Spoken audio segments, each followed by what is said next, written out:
dito rin tayo magkaroon ng dagdag ng mga inihing pabo. Tingnan nyo, malalaki na yung mga pabo natin.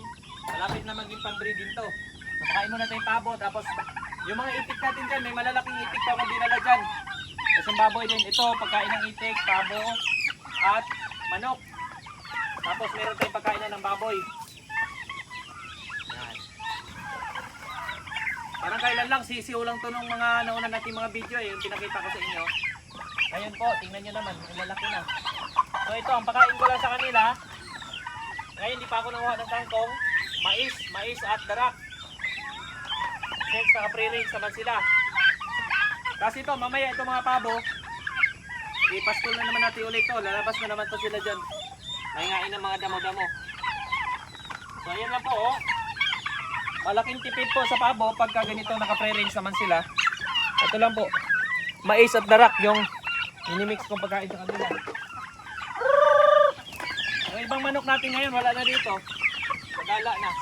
Kaya yun din yung sunod na gawa natin solusyon. Ayusin, magagawa kami lambat kasi lapit lang may mga tumira na katabi. Kasi yung mga manok, takas sila. Dito lang dito pabo, pag binuksan namin yung gate, saka lang sila lalabas. Hindi sila tumatakas. O, marami na actually tayong manok dito rin, gumagala lang ngayon.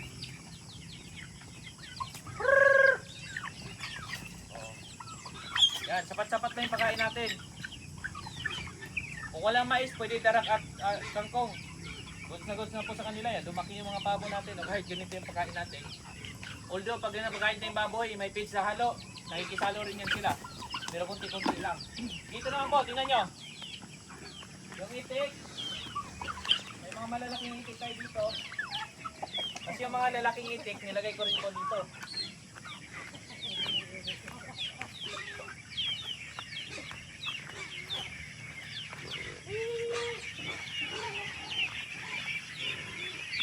Hello. Oh, ito yung mga itik natin. May mga maliit. Tapos yun, ang lalaki ng ibang itik natin. Yung mga lalaki kasi sa baba, sobrang daming lalaki yung unang batch ko ng itik. Binawasan ko. Pinala ko dito.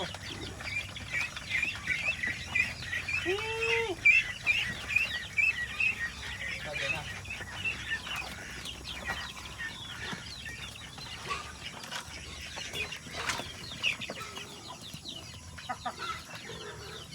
Yan, nagulan lang dito kaya maputi.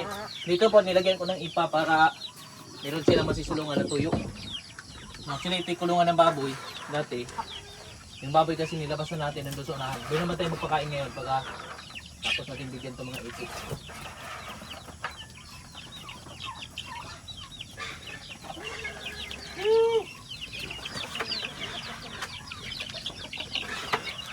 Lagayan yung iba, sinasaboy lang natin. Yun naman ang kuha nila.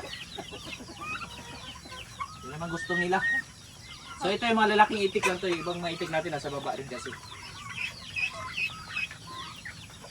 Yan, nalalakas kumain ng mga itik. Yan yung maganda sa kanila. Yung baboy na, pabalik na sila. Ito mamaya, lalagyan ko pang tubig to. Yung baboy naman, pakainin natin yung baboy.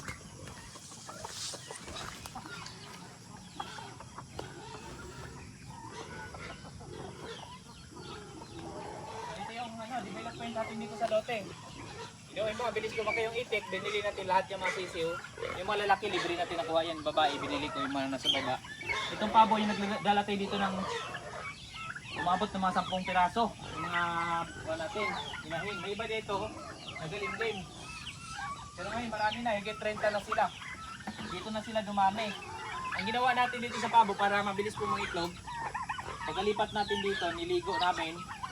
Pinaliguan natin ng pantanggal ng kuto rin. Nilalagay natin ng yung pantanggal ng kuto, bilhin natin sa Agribit yan. Tapos pinurga ko sila. So, pagkapurga niyan, yung nilagay ko dun sa loob, meron silang bahayan dito sa landahan. Dito sa loob, nilampat ko to dati, tapos dun sila. Para pag mangitlog, nandun sa may kuan, may masisilungan. Nilagyan ko ng mga itlogan. So doon, nangitlog na nangitlog, marami. Tapos nilimliman nila, malakas maglimlim itong pabo.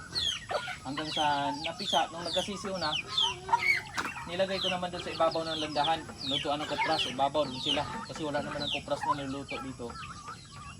Doon ko na pinapalaki, tapos chick booster yung pakain ko. Tapos kasama yung inahin, so wala na akong nilalagay ng ilaw. So, yun lang. Kasi yan, lumalaki na sila ngayon. Oh. Matibay. So, ngayon, tipid-tipid na kasi mais at darak na lang. So, dito tayo muna sa baboy. Papakainin natin yung baboy. Nag-iiyak na siya.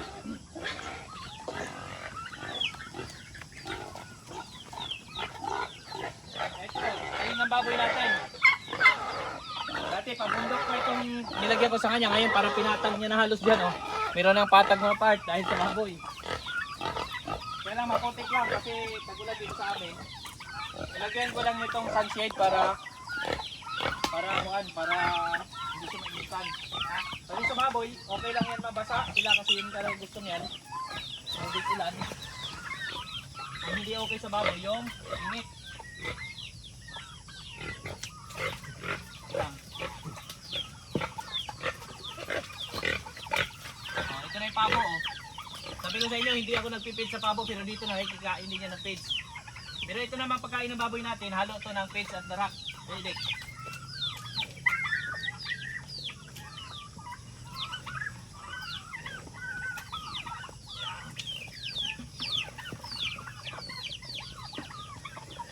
Ayan na oh. Marami siyang kasalo dyan. Yung pabo, busog din. Isang takal lang yung pids niya tapos 2 kalahating takal ng darak. Yun yung aking pakain dyan kasi yan naman ay target ko gawing inahin pero depende pa kasi nagplan din ako ng mas mga pure breed kasi ito mix na to ng iba-ibang breed. Kung may maghanap ng kuan baka mai-out ko rin to as pangpatining na.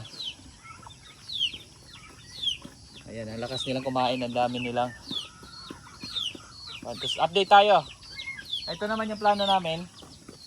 Ito plano namin lambatin to para dito yung manok kasi ayun na nga yung kabilang area baka dilipat na rin dyan yung mga may-ari nitong mga lote-lote.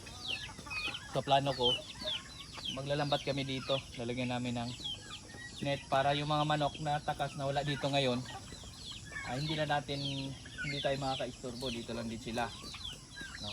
So yun yung next plan natin dito para maparami natin yung manok kasi ang manok din mga native chicken maganda rin yung market, marami naghahanap, mga restaurant dito sa amin naghahanap sila ng supply ng mga native chicken tapos maganda rin yung presyo kaya inisip ko yung native chicken isa rin sa kailangan namin tutukan. Although ngayon halo-halo tayo kasi may baboy, may kambing, may pabo, manok, may itik, so halo-halo tayo, iba-ibang alaga. So obserbahan natin yan, siguro sa point na to nasa nasa ongoing pa lang yung natin parang experiment, no, kung saan ba talaga tayo kasi depende rin kailangan papansin mo dyan hindi lang yung kung anong meron sila sa iba nakikita natin sa iba kung anong meron sa kanila ay gagayahin natin. Minsan meron din para sa atin mismo kung ano yung sa lugar natin, ano yung magandang market doon, ano yung maibibenta na, ano yung mabilis natin maibenta. Itong pabo, mahirap din magbenta ng pabo, masarap magparami ng pabo sa farm. No, pero sa pagbebenta niyan mahirap din kasi mahal din ang pabo at mahal din kasi binibili yan. Kaya siyempre maganda rin dapat yung presyo mo pagka inano mo kasi kung babaguhin mo yung presyo, bababaan mo ng todo, paano na lang yung ibang farmer din na may alagang pabo. So magiging magiging basihan na yung presyo mong mababa.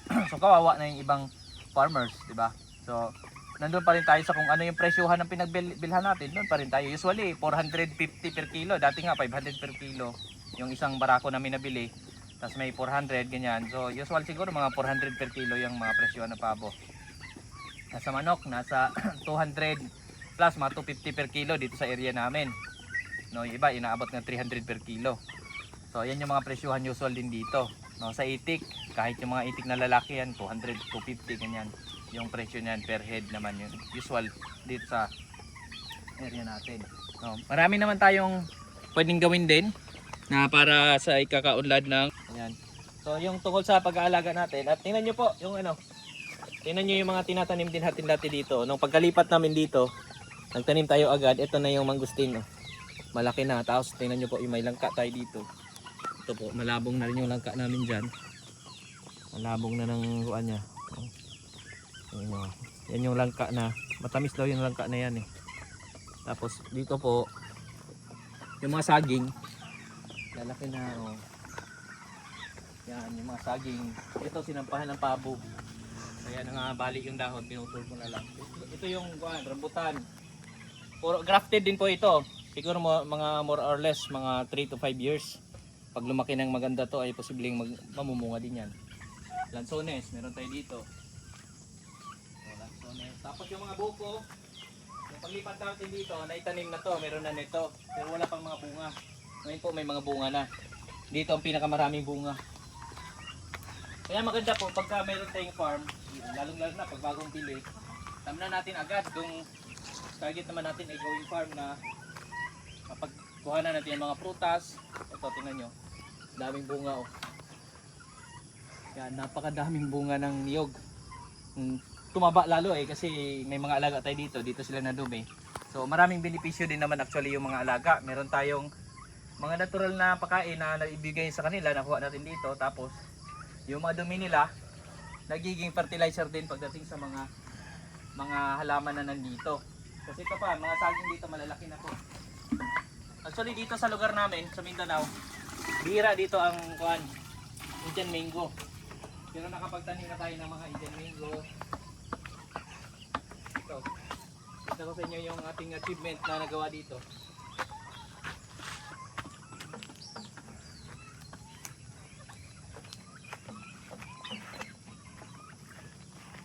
Yan, yung saging oh.